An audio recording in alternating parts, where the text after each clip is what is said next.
That's all right. Thomas, what are you doing? Did you see the message boards post? I think I sent it to you on Twitter. What are you doing? This is the Joe Gaither Show on BamaCentral.com. What are you doing? Oh my gosh, let me scroll down and pull the actual article before we get going. Oh my god.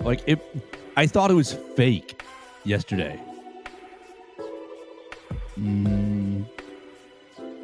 Right there. Thank you, Pete Nakos. All right, here we go. So fun that's the world we live in too, where like you have to immediately be so on guard for it. Good morning, Tuscaloosa, Internet World, West Alabama. How we doing today on this Tuesday, June 24? It's the Joe Gaither Show on BamaCentral, BamaCentral.com. We're hanging out live in the Derek Daniel State Farm Studios. You guys are watching us on the BamaCentral Facebook page, the BamaCentral YouTube page, on my own social media machines at Joe Gaither 6. We appreciate everybody who's watching us. You can listen to us as well on Apple Podcasts, Amazon, Spotify, Bubble, Red Circle, really wherever you get your podcasts. You can type the Joe Gaither Show on Bama Central, and it'll pop right up. All 475 something episodes over the last couple of years. So you can go all the way back and track all my bad takes, or just listen to today's episode and send it to a friend. We're going to have a lot of fun today on a Tuesday in the Derek Daniel State Farm Studios. We're going to talk a lot of recruiting. Alabama was busy yesterday, hitting on a few, missing on a few. Oh, my heart. Kamari Brooks, my heart. Oh, man. Well, it wasn't a take. It wasn't a take for Alabama. It was just, backed off. Bama backed off, truly. No. We'll talk about Thomas Castellanos to get the show rolling, and then we will talk about 2 football commits, 1 basketball. I don't know if he's really a commit because he's coming in. He's signed. He's ready. He's ready to go. He's on the roster. Signee. Exactly. So we'll talk about a basketball player. We'll talk about a few guys that Alabama missed out on yesterday and how the staff is pivoting and really just the staff's approach to recruiting as we get going right here on a Tuesday morning. We appreciate everybody who's tuning in to us. Call Derek Daniel at 205-758-3391 for all of your insurance needs. Like a good neighbor, Derek Daniel and State Farm is there. They're upstairs right now waiting to take your phone call. They'd love to talk insurance with you. Derek put out a post yesterday, Mason, said he just saved a family $85 a month on their home and auto insurance, combining them, getting them away from their previous carrier and on to Derek Daniel. And look, I know maybe $85 a month doesn't sound like a lot to you, but that's a good, that's a tank and a half of gas to me. So that's great. You can call Derek and see what you can save today. See how you can save money as well. 205-758-3391. With that, we want to make sure you follow Mason Woods at MAWoods_ on the Twitter machine. He's writing all things recruiting for the Walsh Writing Network, BamaCentral.com, Missouri Tigers on SI, Vanderbilt Commodores on SI, and the Boston College Eagles on SI. Mason had a busy weekend. Follow him at MAWoods_. He was over at the Home Depot lifting heavy weights yesterday. How we doing today, sir? Doing good. Ready to get into it. I think we have a lot of fun things to talk about today. Pretty good weekend. Pretty action-packed weekend. Pretty action-packed Monday. So, yeah, we got a bunch to get into. Absolutely. Oh, my gosh. The first thing that we have to talk about is Thomas Castellanos. He's my new favorite person in college football. Mike Norvell, did you not know these were the things that were going to come out of his mouth? Or are you comfortable with it? Like either one. Basically, Norvell's like, we're getting fired anyways if we go 2-10, so you may as well just be yourself. Wow. If you didn't see it or don't have an On3 Sports subscription, you surely saw the BamaCentral.com aggregation. I aggregated the only quote that was really Bama relevant. So we'll go straight to that. But this article, unbelievable. This article, to me, I'm reading through it after the show. It drops like 2 minutes after I hit end yesterday with Theo. And thank God for that, because we would have spent an hour on it and burned today's show. But I'm sitting there, jaw open, and Theo's like, what? And I said, is this a fake article? No, I'm on 3 Sports. I'm Pete Nakos. He's highly credible, does great work. I thought surely it was no 3 Sports. Right. Unbelievable. So, Thomas, going all the way down to the very, very bottom of the article, Thomas Castellanos scored 3 touchdowns in a Week 1 win over Florida State last year as Boston College opened the season 3-1. He starts his FSU career, with Alabama coming to Tallahassee on August 30. The game gives the Seminoles a chance to set the tone for 2025. Thomas Castellanos fully believes the Seminoles can put the nation on notice with a Week 1 win over Alabama. And here goes the quote. I'm excited, man. People, I don't know if they know, but if you go back and watch every first game I've played in, we always start fast. I dreamed of moments like this. I dreamed of playing against Alabama. They don't have Nick Saban to save them. I don't see them stopping me. And then the ACC, I feel like I tore the ACC up by my damn self for the last 2 years. And now I'm with the squad. I hope people don't think Florida State's going to be the same team it was last year, because we have weapons. People can't just sit back in zone coverage and watch me. End quote. Now, what would you define tearing up the ACC as? I would define now. So, are you looking at the stats from last year? I am. Good, looking perfect, at the stats perfect. from Can last year. you do some quick math? I would define it as, at least 3,500 all-purpose yards. Passing, you can. He's a runner. You can throw passing and rushing yards. That's how I would define it. 3,500 combined, and I would define it as, it doesn't matter passing or rushing. Give me 25 total touchdowns. Right, that's roughly 2 a game. That's one game you have a third. That's like 2.2 a game or so. You can't be turning the football over. So we're going fewer than 12 games. We're going fewer than 8 or fewer turnovers. So we'll give you 1 turnover for the league games. Yeah, that's where I'm at.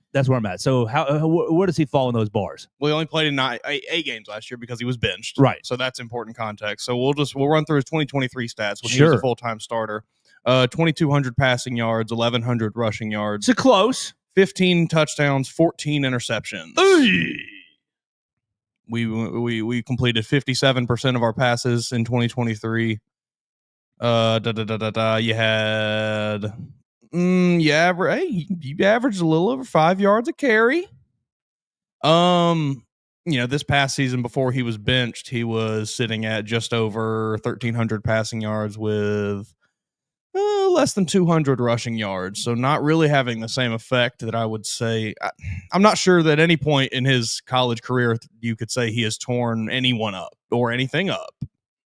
He's an above average starter. He's an average starter. Yeah, he's a dangerously mediocre starter.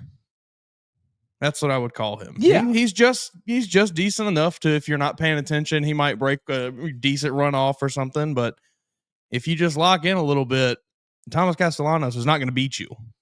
I think Bill O'Brien learned that very quickly last year. Oh, they got Squirrel White in the transfer portal from Tennessee. Oh man, super dangerous. Now he was a good player, but oh man, they got Roydell Williams. Okay, I'm just looking at their R lads. Deuce Robinson, where are you from, my friend? Junior transfer. You've got the transfer moniker out of USC. So he had 23 catches, 400 yards, and 5 touchdowns at USC last year. So you got it. I mean, Roydell, we love you, but there's a reason you're not here and you're not in the NFL either. My favorite thing is right after anytime anything happens like this, you go read the message board meltdowns, and my favorite comment that I'm seeing is just, why are we always the most embarrassing thing possible?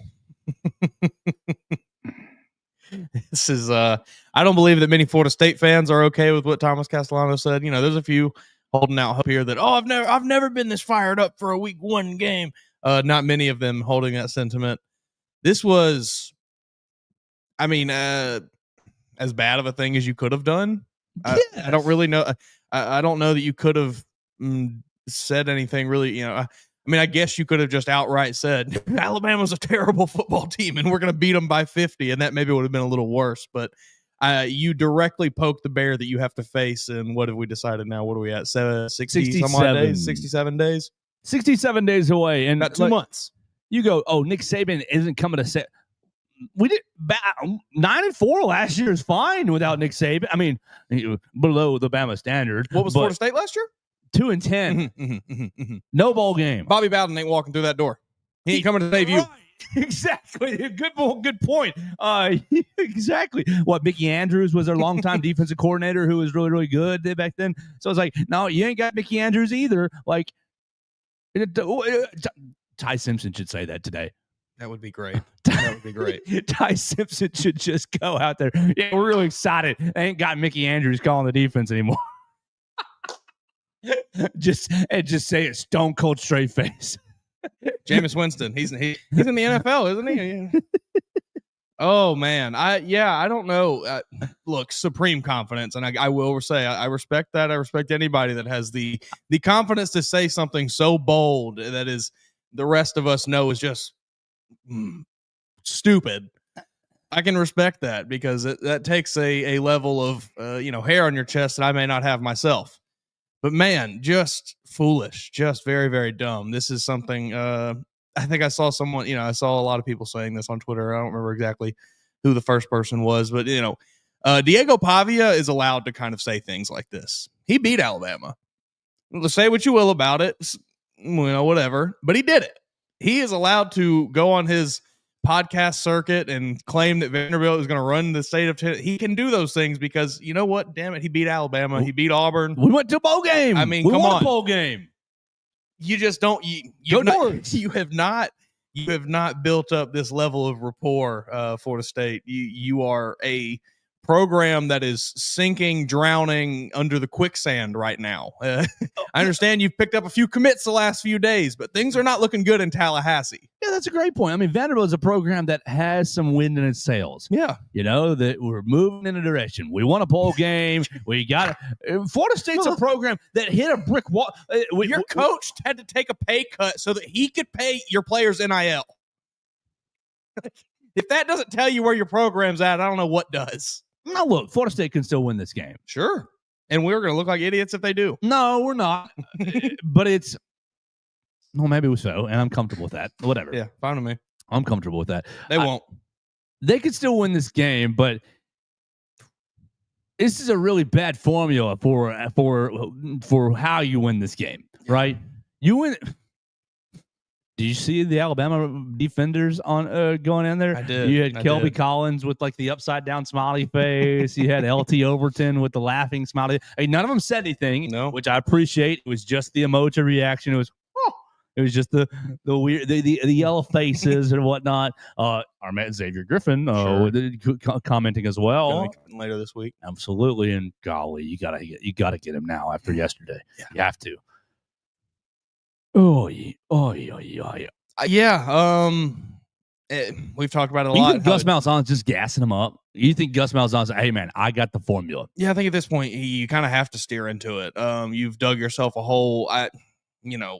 It's if your quarterback is this confident, that's a good thing. Like you should have a quarterback that is this confident. You should not have a quarterback that is this stupid to go and say these things in the public space, but you want this level of confidence from your quarterback. So if you're Gus Malzahn, if you bring him into your office and yell at him and call him stupid, like that's just going to kill any bit of confidence that he has. So you got to just ride with it now. You've made your bed and you got to lie with it. It is what it is. I do think Gus Malzahn probably has he is in that space of like, oh, I've got it. I've got something for him. We're putting on this Nick Marshall tape. Yeah. We're putting on this Nick Marshall tape, and he's saying, look, I got Nick Marshall to go 11 of 16 for 97 yards and 2 touchdowns, and then he also ran for 99 yards and another touchdown. Can you take 17 carries, Castellanos? Can you just kill him death by 1,000 cuts, paper cuts? Nick Marshall 5.8 yards per carry in that upset. So, yeah, Marshall goes, what's that, 97 and 99? That's basically 100. That's 196 total yards and 3 touchdowns against Alabama in that opener. And, was Nick Marshall an amazing quarterback? No. Miracle run. No, he was bad, but just man, that run was crazy. Like every break that could have possibly fell his way did. It was like the man would throw the worst lame duck passes you've ever seen, and they would bounce off 12 defenders and land into, I can't even remember the receiver's name now. Sammy Coates. Yeah, I'm looking at the box score. Yeah. Just, man, crazy. I'm not going to claim that I remember this. I pulled up the box score in this. Sammy Coates, CJ Uzama, Quan Bray, Cameron Artis Payne, Ricardo Lewis got a negative 1 yard catch. That's what I'm thinking, Ricardo Lewis. I remember that name well. And Corey Grant got a catch as well in that game. No, my memory is not good enough to pull that all offhand. We're looking at the box scores because, like, to me, you've got like that's the parallel. Yeah. Like, he's not Jarrett Stidham in the upset. He's definitely not Cam Newton in 2010. Like, he's somewhere in between, and maybe a little better than Nick Marshall. Probably a little better than Nick Marshall. Maybe. I mean, you know, what did we say? He was 60% of his passes last year for 1,300 yards, and 18 touchdowns. That's pretty good in 8 games. That feels like that's got to be combined, right? There's no way he was throwing 18 passing touchdowns in 8 games. No, and Nick Marshall that senior year went 2,500 passing yards, 20 total passing touchdowns, 7 interceptions, and then he also had rushing roughly 800 rushing yards and another 11 touchdowns. I think it's pretty good comp. I think they're right, pretty much in line with each other there. Mm-hmm. This defense last year struggled a little bit with quarterback run, a lot of it with quarterback run. And obviously Ken Womack's going to make it a focus through spring ball. Mm-hmm. I bet you spring ball was just a K. Caruth, buddy. You running your tail off. You're running all these concepts. We're going to try to work this out. We're going to try to iron this out. All these clips that we've seen of AJ McCarron talking about how horrible the conditioning was. Like, I bet it was that times 1,000 for these defensive linemen, these edge rushers, these linebackers, just to stop quarterbacks from running. It just seems like a bad recipe to pull off an upset. Yeah, and I mean, and also, like, I understand, you have a full year of tape last year to go off for this this new Alabama defense that Kane Womack has brought in. But Gus Malzahn hasn't played against this defense. He don't know what's going on. This isn't the same. This is not the same defense you were able to cut up 10 years ago. It's just not the same. I understand they struggled last. It's just. The parallel is there, I think, obviously, between Thomas Castellanos and Nick Marshall, similar players. He's going to use that experience he has there with a quarterback of that skill set.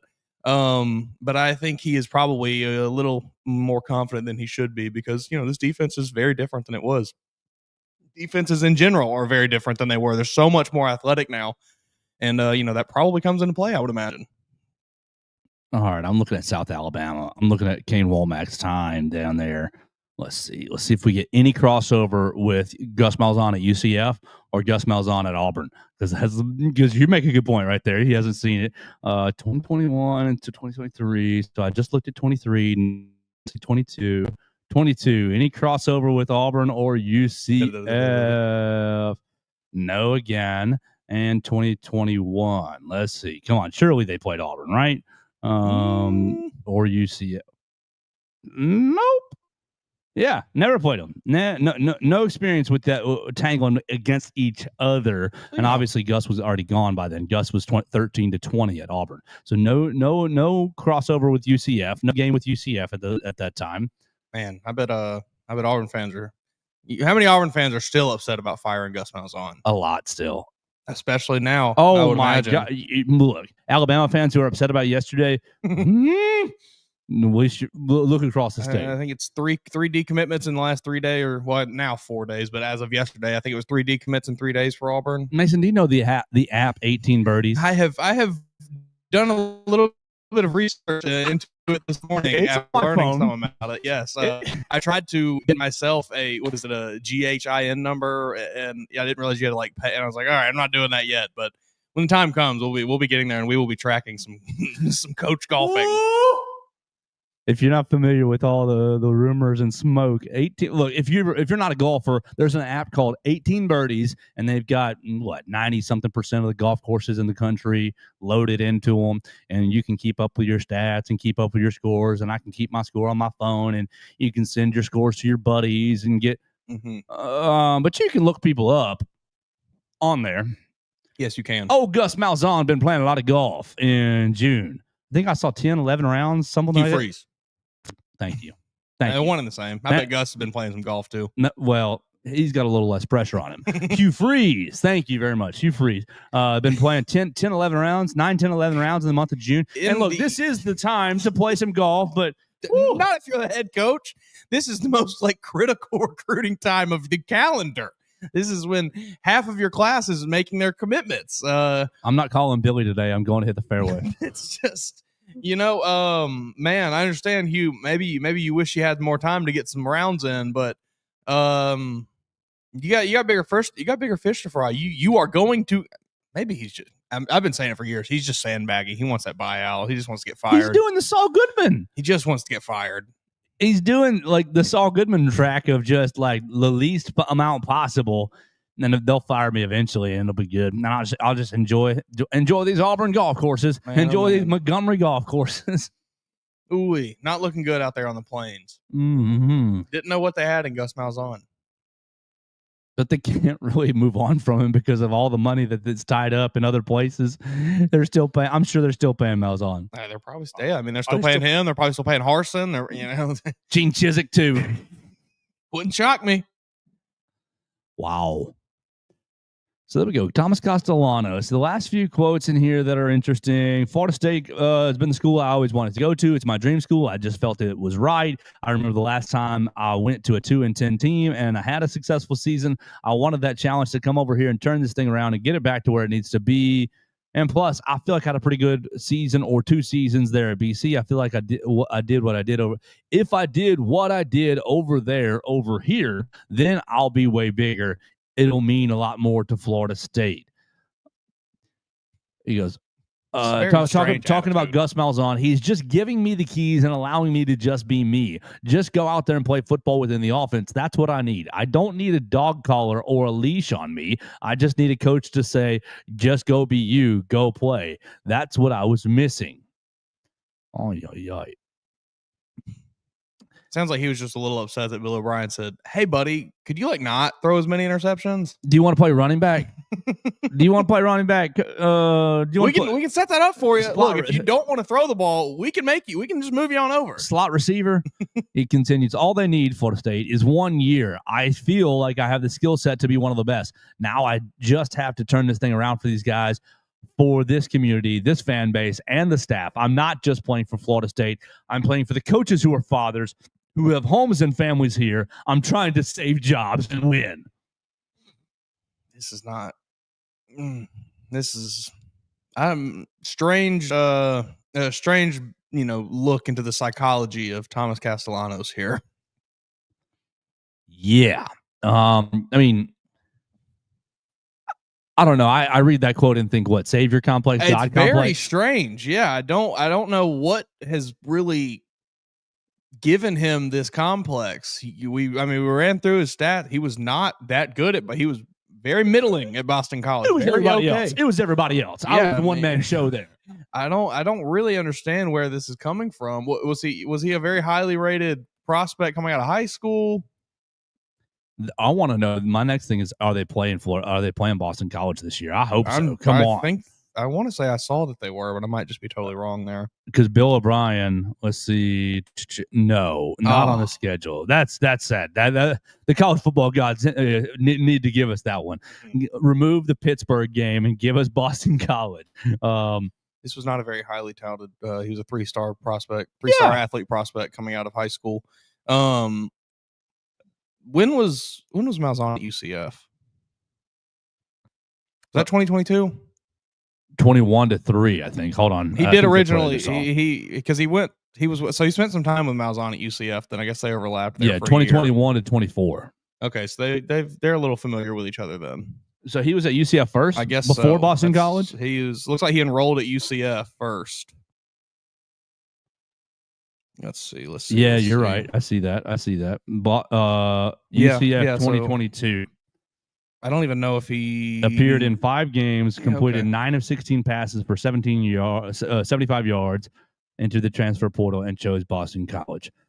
So what? How was that relationship with Gus Malzahn? I don't even know what to make of this. Right. I really don't. I really don't even know. This is strange. This feels like again, maybe this all blows up in my face. Maybe I'm totally wrong, and I'm looking like a fool here in what we say 67 days. Yeah, they had John Rice Plumlee right then, and he was the Ole Miss transfer. Yeah.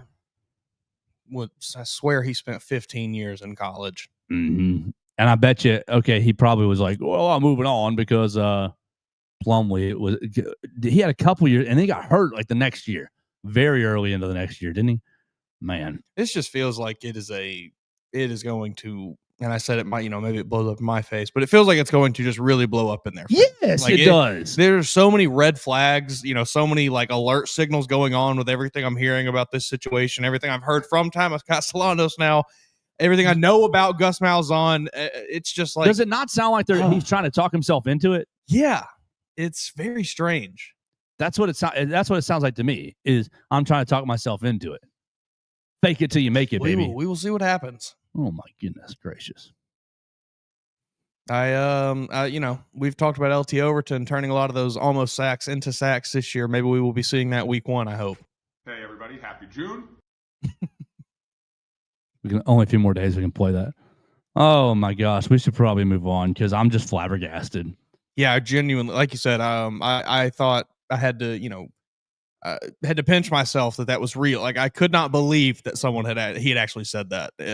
Couldn't believe that one Florida State PR let that like get out. Oh yeah, somehow they weren't able to stifle that before this. Oh story. Because I tell you what, Ryan Williams said something like that. It's getting buried within 5 minutes. You're never hearing about it. It's crazy, just crazy. But Nakos is the type you're not going to tell him, hey, you can't write that. Maybe for Florida State. Yeah. I imagine there's some programs that have that level of pull with some writers or some, not even no, not writers, here's the difference. But some. The difference outlets. is not that, but the Alabama crew, they're saying, let's keep it dialed in. Sure. Let's keep it reined in when you go talk to exactly what it is. Nakos. Let's keep it reined in. Hey, why don't you enjoy enjoyourself? Ryan kind of enjoyed himself with Coach Gruden at their little deal or whatever. But let's keep it somewhat in between the lanes here. Yeah, and I'm sure it's very controlled as far as brief with whoever is conducting this interview. Hey, this is what we're covering here. This is what we're not covering here. We're not going to get into these things. We are going to have. It feels like there was not a lot of that. It feels like this was just, all right, Thomas, here's your hour. Go sit down and go talk, buddy. Oh. And Nakos said, oh, thank you. Thank you. Sign me up. Unbelievable. Hey, Man. everybody, happy June. Hey, everybody, happy June. So let's move on here because it has been a happy June and it will be a happy June for the rest of the month. 5-6 more days here. Hope you guys are enjoying it. Let's talk about recruiting a little bit.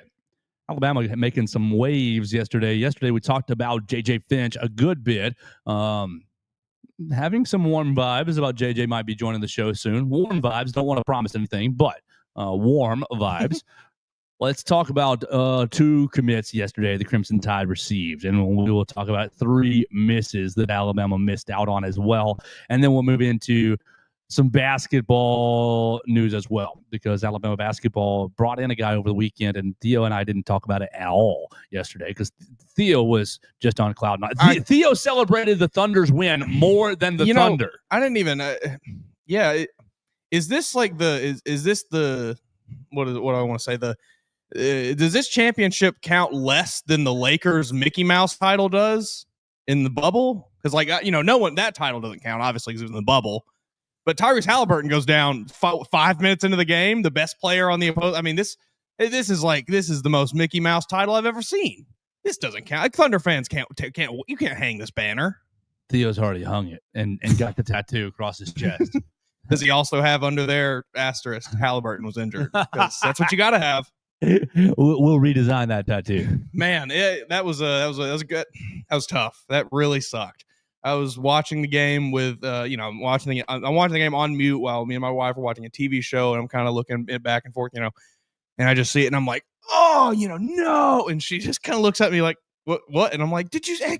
And she's like, why do you? You're not a Pacers fan, and I'm like, I know, but come on, story. She's like, I was like, you got to follow it, like the story. The Halliburton, you got to follow the story. Oh man, that was so, and seeing him slamming the ground, screaming, no, like, oh, it really hurt my heart to see.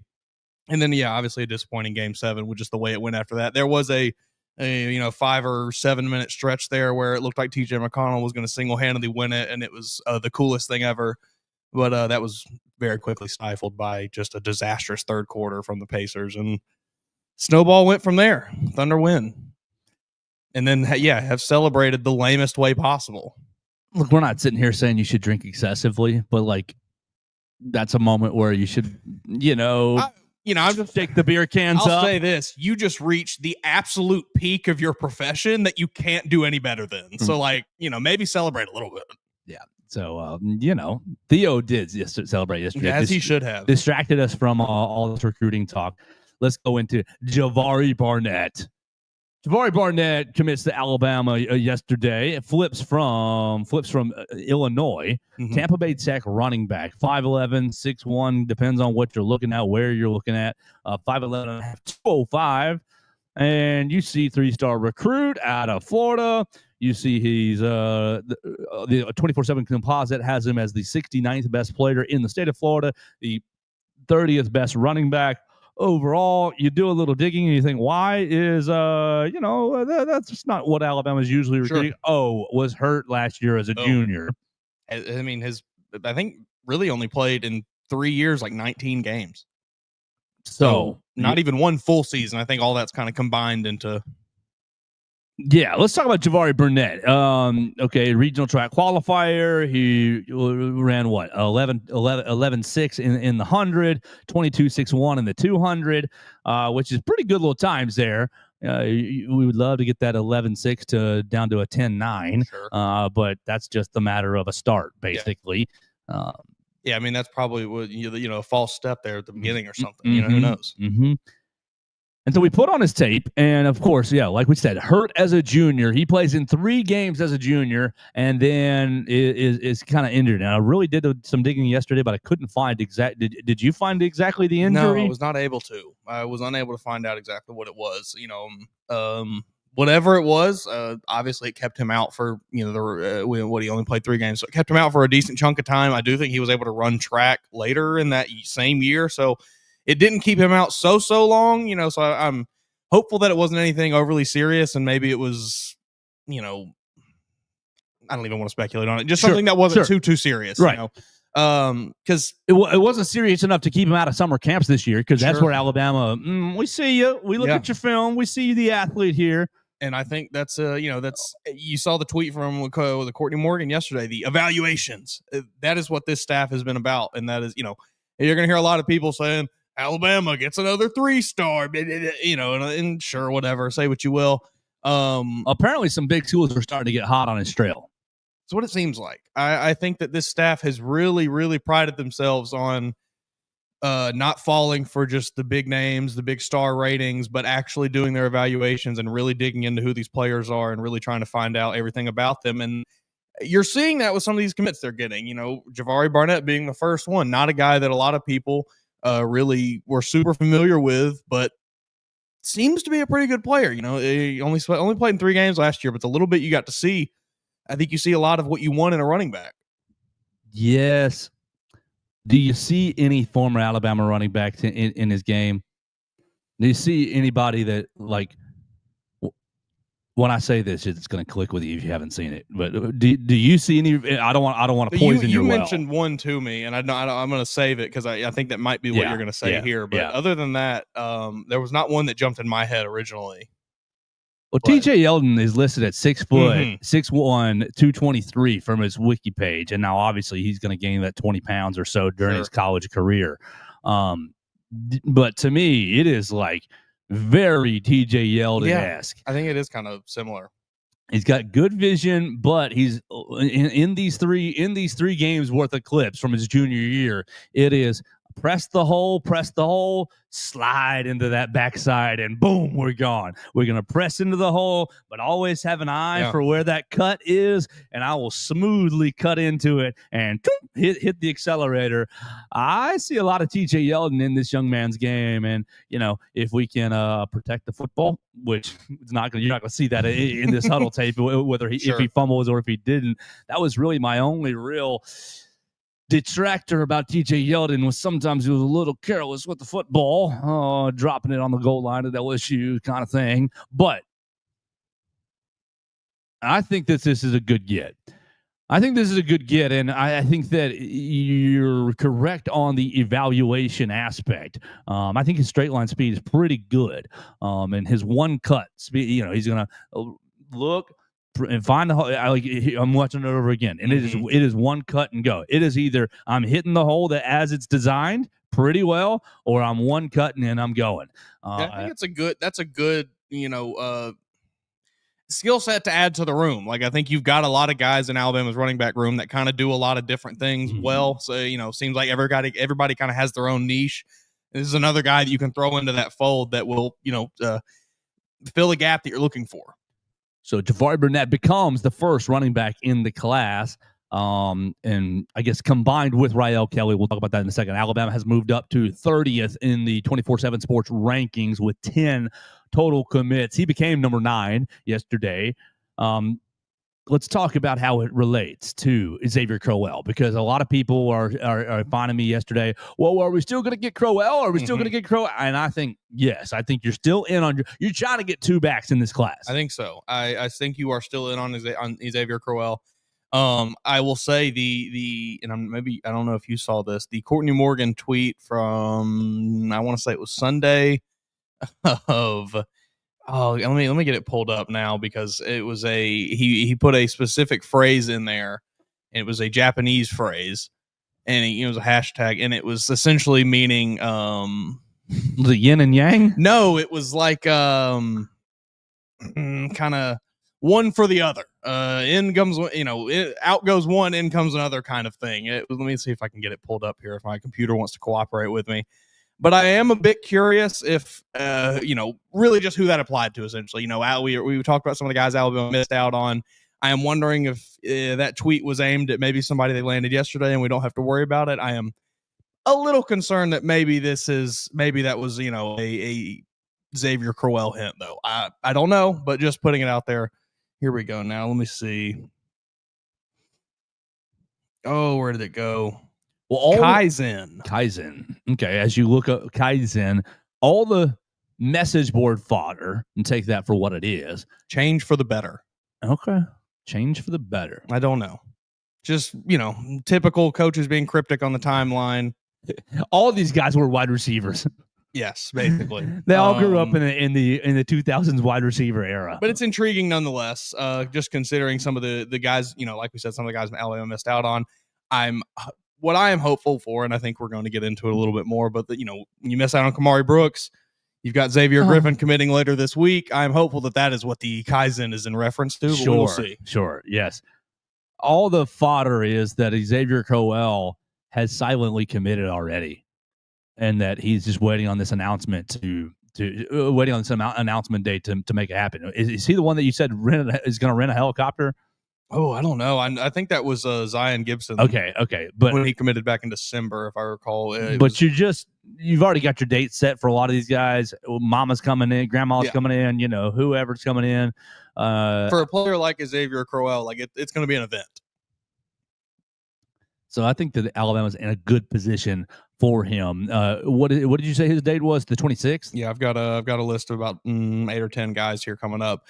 Xavier Crowell on June 26th. Yes. Max Sutter also on June 26th. Ooh. Malachi Lee, June 27th. Deacon Schmidt, June 28th. Xavier Griffin, June 29th. Sedarian Morgan, July 2nd.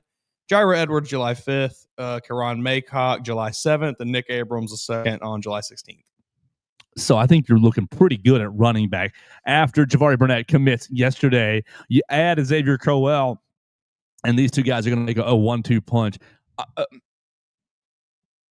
I think Alabama made a little bit of a push for the Miami commit, Javian Mallory, over the last 2 weeks or so. But from everything I've seen, he's pretty much locked in with the Hurricanes. So I think it's a bit telling that there's not really any other running backs that are kind of in the Alabama sphere right now other than Xavier Crowell. I think this is a guy that they have really focused on and, seemingly are fairly confident they're going to get. Before we hit the next recruit, let's talk about the concept here. Because it applies to J.J. Finch yesterday. It applies to Ja'Vari Burnett today and to Rael Kelly. You look at these recruiting rankings, and you go on the message board, and you see 3-star, 3-star, nah, nah, nah. And I'm one of my followers that I love deeply is this Alabama spending less NIL money, looking for value, XYZ? Are they playing the game, manipulating the 17 million cap number? And I don't know if that's true. I don't think. I think there's a high part of it, I think maybe? there's a high chance at that. But what I want to ask you about is these recruiting services. JJ Finch yesterday. We're in Indiana. How many camps are you going to? I don't know. We'll get into that if we're able to interview him. But to me, I'm not sure that he was up there on all these recruiting services. Right? How many? Look, I think On 3 Sports and 24/7 they provide a valuable framework, and I think that they genuinely try hard to get their jobs correct. Yeah, and I think they genuinely try hard not to be biased, this, that, and the other. But how in the world can you see 1,000 recruits? Exactly, and rank them? Like, are you? Is it one person? Is it 10 people? It's probably a team. It's definitely a team. But the team. Is my opinion worth more than Billy's opinion? I'm on the team. You probably got a higher level of scouts and a lower level of scouts, and you just are. It becomes opinionated. It becomes, and you can only have so many 5 stars, and then it goes to 4 stars, and then. So my question is, to your evaluation point with Courtney Morgan, he talked evaluations with the uptick chart. I think that guys like JJ Finch, guys like Javari Burnett, guys like Rael Kelly, you get rated something, and if you don't show up to camps, then we just rate you something. Yep. We just give you a rating, and we slot you in where we think is probably about right. And we don't want to offend anybody, but we're not going to also take big limbs. People talk about the Bama bump, and I think these staffs are. I see a Javari Burnett. He only played 3 games last year. I see him in camp. I see his tape. We like what he can do. We don't care that Billy Sportsball from On 3 Sports rated him as a 3-star recruit. He's exactly what we're looking for. Yeah. You talk to him. You get to know the family. It's a fit. Well, Javari Burnett gets committed. Billy Sportsball from 24/7 Sports goes, exactly. Yep. He goes, maybe I need to look at him this senior year a little bit more as he plays and if he stays healthy. We want you to stay healthy. We want everybody to stay healthy. Regardless of what school you're going to, stay healthy, of course. But Billy Sportsball starts to see him. That's a Bama commit.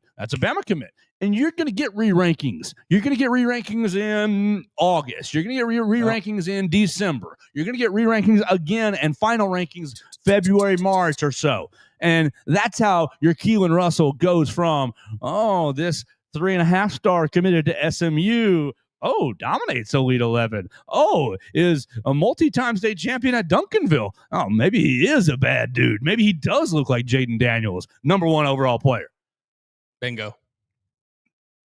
You got to play the game. I just don't think it's worth it to get worked up over star rankings. No, I am in complete agreement. I think at this point, given I know it's only 1 year to go off of, not really hardly even a year to go off of, because I think a lot of what we're kind of basing our opinion off of is the 25 class, which we've yet to really see take the field. But I am hopeful.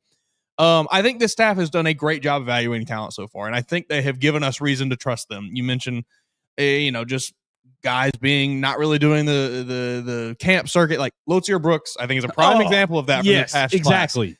3-star prospect, but you watch the guy play. That is not a 3-star receiver. He just isn't.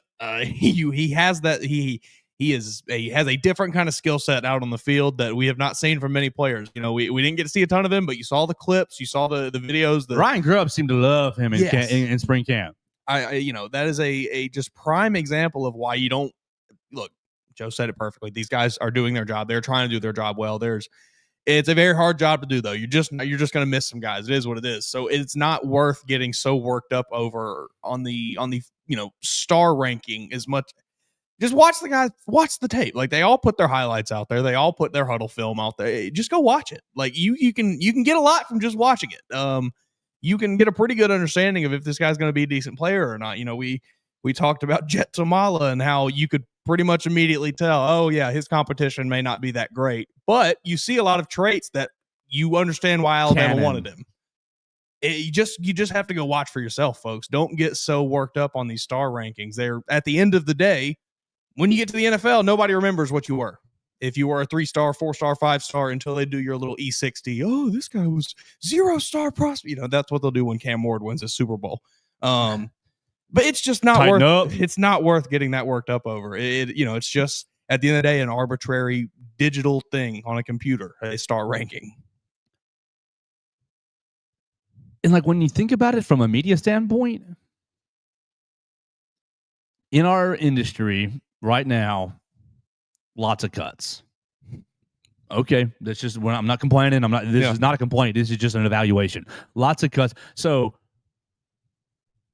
do you think On3 Sports and 24/7 are experiencing similar cuts and thinking, oh, maybe we don't need 20 scouts, we need 17 to evaluate? And like, you just end up throwing a number at some of these kids. Look, we're going to talk about Kamari Brooks. I was in love with Kamari Brooks, and I still am. Sorry, buddy. I still are. And I'll pull for you, definitely. But he will be a five. Firmly believe that that's a first-round pick right there in a few years. And so that's a perfect example. You say, Joe, well, what is he run? It's a 5-star player. If they come to me, that's a 5-star. Yes. Right? Because that's who I've seen, and that's who I'm looking at, and that's his tape pops off the film to me, pops off the page to me. But you go to all his rankings, it's a 4-star player. Like, people will just get fixated on certain prospects. I was fixated on Kamari Brooks. We'll just say that. And now I got to go really start to look at Xavier Griffin and start to get fixated on that. But it's just not a good practice to, Billy was a 3-star. Why the heck is he being recruited? Take us back to Castellanos' comment. This is their jobs. This is DeBoer's, Sheridan's, this is Shepard's, this is Womack's job. This is Courtney Morgan's job, right? Yeah. Courtney Morgan's job is to, is Billy, I ignore the noise. I don't care what he's ranking. Billy, 6'1", 205. Man, runs a fast 40, smooth hips. I like your vision on tape. Javari Burnett, we want to offer you a scout. We need a running back. Yep. You fit the mold of all our measurables. We like you. Obviously conversations with parents and all that stuff. You got to make it a fit as well. But it's like these are their jobs. They are hinging their jobs on these guys. I don't necessarily think that, to my friend's point about value, I don't necessarily think that plays that heavily, but if it can be a factor of, you're not a 5-star and I can get you for extra value, I think it does help. But it's really and truly, it's who do we like? I mean, let's move right into Rael Kelly. Oh, man. Let's move right into Rael Kelly. And the first thing you notice, Rael Kelly, when I pull up your page, is at 6'3". Yeah, Mr. Fantastic. Yes, exactly.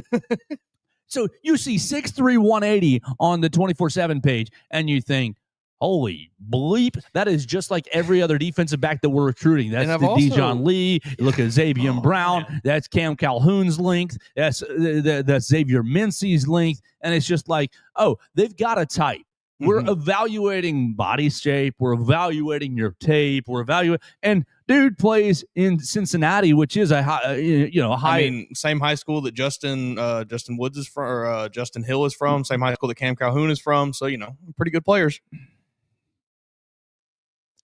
I've seen some people also even say he might be 6'4". Yeah, just to really add an extra little bit of excitement there. And he is, keep in mind, going into his senior season. Could very well, grow another inch or so. I just don't care.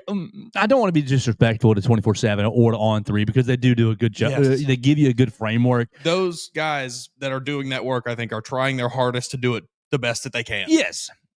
But I just don't necessarily and maybe it's crimson colored glasses, but I think I would say the same if I were our friend Brooks Austin covering University of Georgia for Georgia Bulldogs on SI. Like, watch Brooks Austin's show. He does kind of what we do for Georgia at a little higher level, at a lot of higher level. We're getting there. We're behind you, Brooks. But Brooks is doing the same thing, looking at film and looking at players. And you look at Georgia. and their recruiting class is pretty nice, obviously. But Yeah. like when they pull in a 3-star recruit, or when they pull in this guy's not as juicy, like you trust Kirby Smart, you trust Glenn Schumann, you trust these guys, Mike Bobo, to bring in the right guys, and like.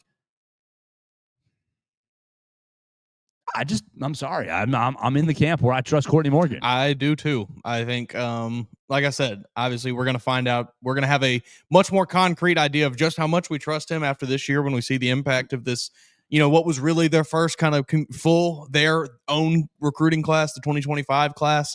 But I think just given what they did in 2024, bringing all those, really piecing that class back together, getting the talent that they did, I trust them. I trust their talent evaluation. I think that they have shown us that they have the ability to do it and do it at a very high level. Georgia signed 5 3-star recruits in the class of 2025. I'm looking at 24, and they currently have 26. I'm looking at 26, the one with the cycle we're currently in. And they currently have 1, 2, 3, 4, 5, 6, 7, 8, 9 3-star recruits and 1 unranked. Now that it's a punter for the unranked guy, but you got a kicker who's a 3-star. So 8 3-star recruits, 8 3-star position players. 1, 2. Let me just double count. 1, 2, 3, 4, 5, 6, 7, 8 position players for the Georgia Bulldogs are ranked as a 3-star recruit. Do we trust Kirby Smart to have an eye for talent? Yeah, I think they're probably doing okay over there. And I think, like you said too, like, while this is not the main focus, and I don't think it is for any team, really, any of the, saving money aspect of it, but like both things can be true. Sure. You can go get a great player while also saying, oh, awesome, he's not the number one at his position. I don't have to pay him $8 million over the next 3 years. Sweet. Both of those things, they don't have to be mutually exclusive. All right, so Rael Kelly, let's dive really deeper into it because I just think I just wanted to make that point. I wanted to make the point in between 3-star recruits because I don't really give a rip that they're ranked as a 3-star recruit. Look at them on tape. Go to Huddle and type him in. My only complaint with Huddle is I was struggling with this yesterday, and I have a feeling it's going to be what you're going to say. No, is the circle with the little thing that says "wait for it."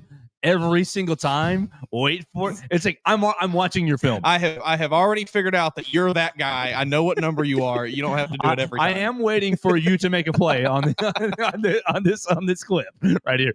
But that's just an ancillary complaint. Rangy. Golly, Rangy is right. The guy is like, I don't even know. Like I just say, he's like a spider. Like he just reaches out and grabs everything. It's crazy. There's a handful of clips throughout this highlight tape where he is, leaping up to make plays on a ball that maybe he's gotten a little bit beat on, but like it doesn't matter because he's just so tall. He just sticks an arm up there and bats it away, and it's like, all right, there's a nice pass deflection. I love what this guy can do. I think you said it right there, Rangy. One of the first plays on that tape is him going like 35 yards across the field to make a pick. Like he just sprints in a straight line from one side of the field to the other, basically. He's very, very, I like that. I trust the staff's evaluation. I think they have evaluated, they have seen what they want in a defensive back in this guy. Yeah. So they certainly, they went and got him. So range in the passing game. But I also really like, okay, we see the play, we go to the play. We see the ball, see ball, hit ball. Not quite a Bray Hubbard type see ball, hit ball, but for a high schooler, for a junior, you've got the baseline is there. You coach that up a little bit more. And I think, when we first were looking at it yesterday, I thought, oh, is that Red Morgan? And I think Red probably is a little more intense than what we're seeing right here, but elements of plays coming downhill. I got to fill the funnel, fill in that gap, fill the alley, and bam, I'm filling the alley just fine. Yeah, there's not any hesitation there. No, he's not scared at all to get in there and be the guy that has to deliver the hit. He's like, oh, that's my job on this play. No big deal. Let's go make it done. Let's go get it done. So I've said it about the last 3 guys. I think that there is tools. There's a lot of tools here that if you're, if you are, look at him not giving up on a play on the backside. I love it. Yeah, I love it. Specifically too, like at the defensive back position, we've talked about how deep they are there. Oh, look at him. He gets beat and just doesn't give up on it again. Rael Kelly gets on campus next year. He's got plenty of time to really get super comfortable. Like this is a deep unit. I think it's not like he has to get here and immediately be a starter as a freshman. Sure, exactly. So you see 180 pounds. You can put another 20 pounds on him. Yeah, he's probably going to find 5 to 10 pounds this senior year, and so he comes on campus at 190, 192 roughly, probably and then 6'4", right. And then you get him in the program, and you say, "Hey, buddy, we're going to get you another 10 pounds. You're at 205, 215, and you're smacking people." Man, look, we you said it already. I've said it. We might be wearing the crimson colored glasses, but I will continue to trust this staff until they give me a reason glasses. not to.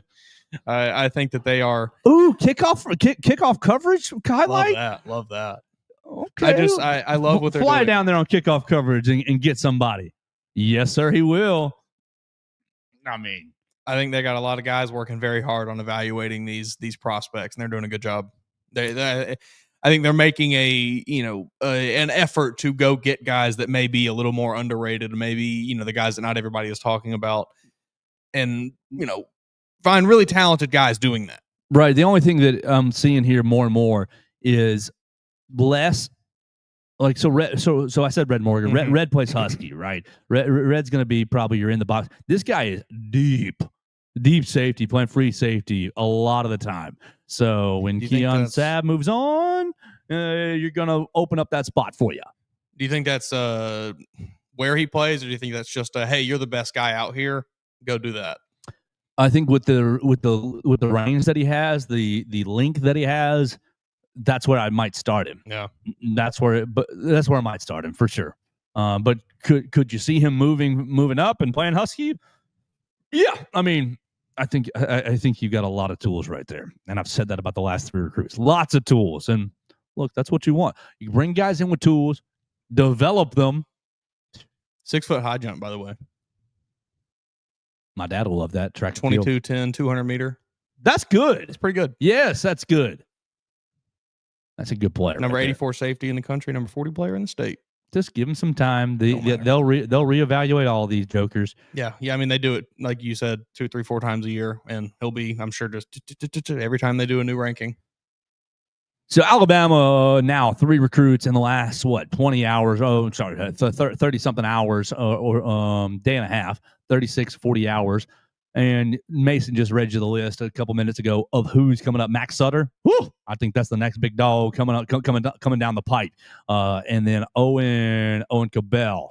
I would look for those 2 names next around the on the Hayes Fawcett field. Yeah. I haven't gotten a confirmed date for Cabell, at least from what I've seen, but everything I have seen, I think he really enjoyed his recent visit to Alabama, and maybe leaning towards the Crimson Tide. Oh, Dad. Okay, so let's move to misses yesterday. Sad misses. Alabama, we saw 3 guys, 3 of its targets. Titan Davis going to Michigan, Roman Voss going to Minnesota, and Kamari Brooks going to UGA. Now, Brooks hurts me the most. Roman Voss is a Minnesota native, so he's staying home. Yep. And Titan Davis was a pretty big time recruit, but I think Tank Jones is going to fill that gap. I think so. Yeah, that's what I'm, kind of leaning toward. I think Alabama kind of backed off of him. I don't know. Now, I said that facetiously about Kamari Brooks. Are you saying that with some seriousness about Titan Davis? Yeah, I do think Alabama backed off of Titan Davis a bit. I think money, money was a bit of a thing. You see where he goes, Michigan. So, I think get that Dave Portnoy money. Yeah, I think he got a decent paycheck to go to Michigan. Nothing against him. Go make your money, buddy. But I think Alabama maybe checked out on him within the last couple of weeks. Was still keeping tabs on him, but since I think he was one of the guys that was here in that first group, May 30th. And since then, I just haven't really seen much between about, him and Alabama. So I think it was, they kind of tested the waters there and realized, this might not be for us, and have pivoted elsewhere to maybe an in-state guy like Tank Jones. Pivot. But Kamari Brooks, this one hurts me. Yeah, because I think he's going to be a real player. And every time you play Georgia, it's going to be you need to find out where Kamari Brooks is and block him. Yeah. This was 6'4", 220, number 14 edge rusher in the class, number 13 player in the state of Georgia. Just a ridiculously athletic defender, really long arms, really can cover a lot of ground quick, has like really, really good bend around the edge, is not afraid explosive. He does everything that you want in an edge rusher. Yep. You go to his highlights, you watch it, the very first play on there, oh wow, he just took out 2 guys by himself and then made the tackle. Yeah, it's tough to miss out on a guy like this. But like I said, Alabama, you have the option to pivot here. Yeah, I think that you have to pivot here. And I'm looking at 5-star linebacker Xavier Griffin. Not necessarily the exact type of prospect. I do think Kamari Brooks is a little bit more of a pure like edge guy. Xavier Griffin has a little bit more of the range to play some of that stand-up off-ball linebacker. I look at him as a little bit closer to like a Jahad Campbell, with that just ability to just throw him out there anywhere basically, and he's going to make plays. But I'm perfectly fine with another Jahad Campbell. I don't know about you. That'd be cool with me. It turned out pretty well for the Crimson Tide. I'd feel pretty good about that. And then, also you got another linebacker, Nick Abrams, who I think is a really good player. I definitely think he's a bit more of an off-ball guy, but you see on his tape a little bit the ability to rush the passer. So I think some of these guys that Alabama is targeting with the linebacker room they're just going after guys that kind of can do it all. And it's like, once you get here, we're going to figure out what you're really the best at, and then we'll plug you in there. So I need to watch Xavier Griffin today because I really had not. I was already assuming, that Alabama's in a good spot for him. But now you got to really get to know what his skill sets can be. So yeah, you miss these 3 guys, but it's just, and yes, they're highly ranked, and so you see the meltdown on the message boards. Can we not recruit? I think that there's some factors going into all of them. I think that Roman Voss wants to stay home. Kamari Brooks, you're battling Georgia. It's a coin flip at that point.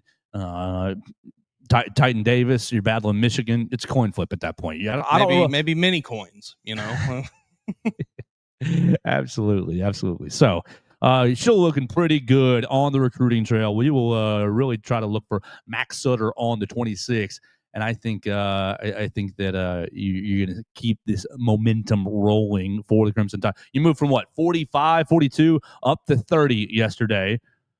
So just give it a little more time. You're going to jump. You're going to keep jumping up. You're going to keep jumping up. And especially as these guys get reevaluated by all the scouts at On3 Sports and 24/7, I think that you will continue to move on up. I feel pretty good about it. All right, last little bit. Everybody, happy June. Let's talk about the newest Alabama basketball player that we did not talk about at all yesterday. Collins Onyejiaka. Thank you. Say it again. Onyejiaka. That's what I was able to find online. All right. Say it one more time. Onyejiaka.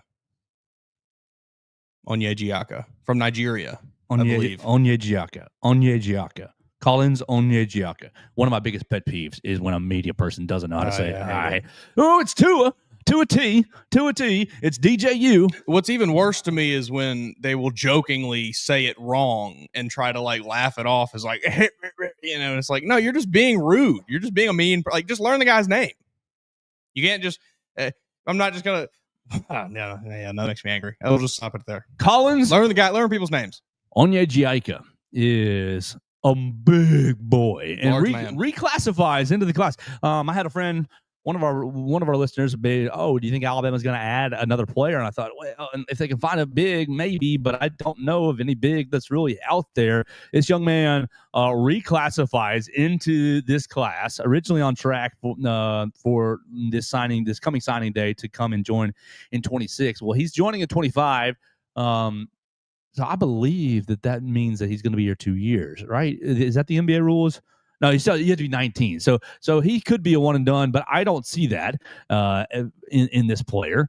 6'10", 270 pounds. He was rated as a 4-star player, number 19 center in the 26 class. Now that he's moving into the 25 class, he's probably going to fall a little bit. But you put his film on, and really, we were looking at zero gravity prep highlights, and he is. I had a friend that said, he looks like Zion Williamson. A little, maybe not without the guard skills that Zion had, but big, thick man, But I said it to Mason. I said they'll probably make him lose 10, 15 pounds. And then I put this tape on. I'm like, I don't know where that 10, 15 pounds is going to come from. He's a lean-bodied, muscled man at 6'10". So, Coach Oates, look, we've said it a couple times. We were excited about, I'm not going to go ahead and say like, bingo, Alabama finally has their big that they've been looking for. But I am more optimistic about this gentleman than I have been about almost anybody else that has tried to take over that role. Yeah, I mean, you pair him with Noah Williamson, you pair him with Aiden Sherrill, you pair him with some of these big guys that you've already brought in.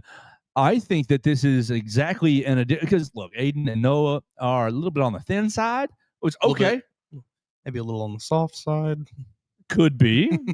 Just a touch. And I think this guy's a block. I think this guy he is not soft by any means. I think he is going to bring that level of just extra oomph that this team kind of needs. I think.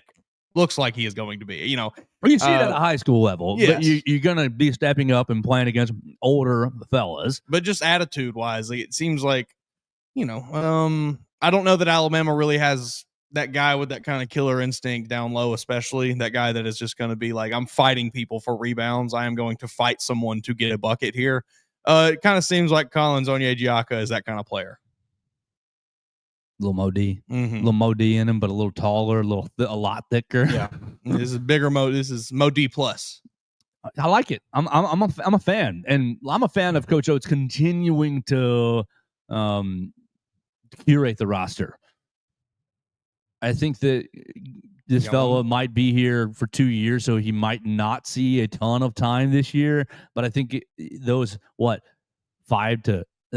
8 minutes a game, those eight minutes a game that he's getting will pay dividends on the next season. And I think those 8 to 12 minutes a game that he's probably going to be slated for are going to be valuable in terms of giving Sherrill, giving Williamson, giving some of these other bigs a little bit of a breather.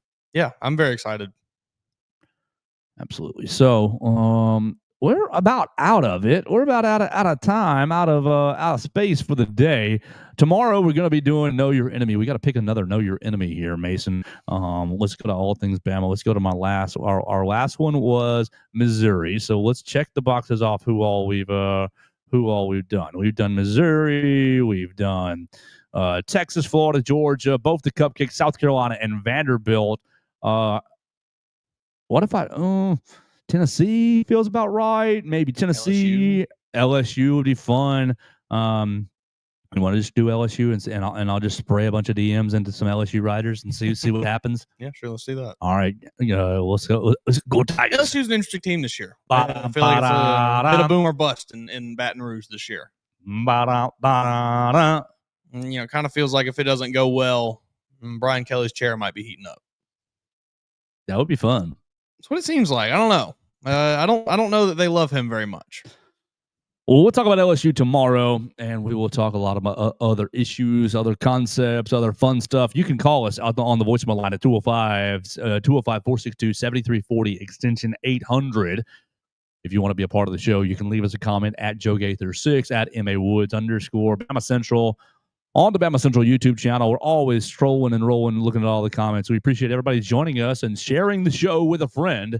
I will chase this DM with JJ Finch because I think that we've got a line, we got a small bite. Got to reel it in here and see if we can get him on the show for you guys to get to know Alabama's newest defensive line commit. We would look forward to that. We would love that.